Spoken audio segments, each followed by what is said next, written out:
Lord, I thank you for sunshine, thank you for rain, thank you for joy, thank you for pain. It's a beautiful day, yay, yay, yay. Magandang umaga. Tanghali nga ako nagising today kasi wala akong pasok. May pasok mamayang gabi pa.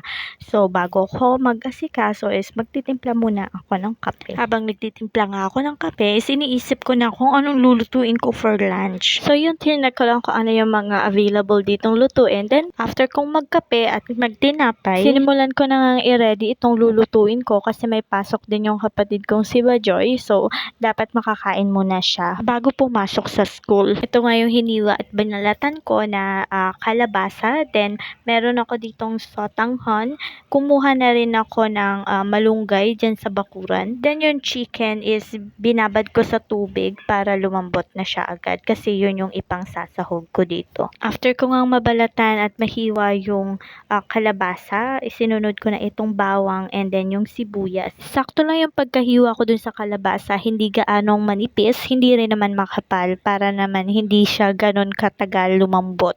And then sinunod ko na itong paghihimay ng malunggay. Ayan nga at nagpasalang na ako ng sinaing kay Bajoy dyan sa rice cooker. Then after ko ngang mahimay yung malunggay, nilipat ko siya dyan para madali ko siyang hugasan. Nang mahugasan ko na nga yung kalabasa, malunggay, and nadagdag ko na rin yung chicken. Nagpainit na ako ng kawali with mantika. And then yan, sinangkotsa ko na yung chicken. Yung chicken is may lasa na I put an iodized salt, magic syrup, and black powder pepper. Then after ko nga na maiprito, is set aside ko na muna. Then sinunod ko namang igisa itong sibuyas at ang bawang. Na medyo brown na nga yung bawang, is sinunod ko nang ilagay itong kalabasa. After ko nga ilagay yung kalabasa, ilang saglit lang is nilagyan ko na siya ng 1 cup of water and then nilagyan ko na siya ng seasonings, iodized salt, magic syrup, and black powder pepper, and then tinakban ko na siya hanggang sa kumulo at lumambot.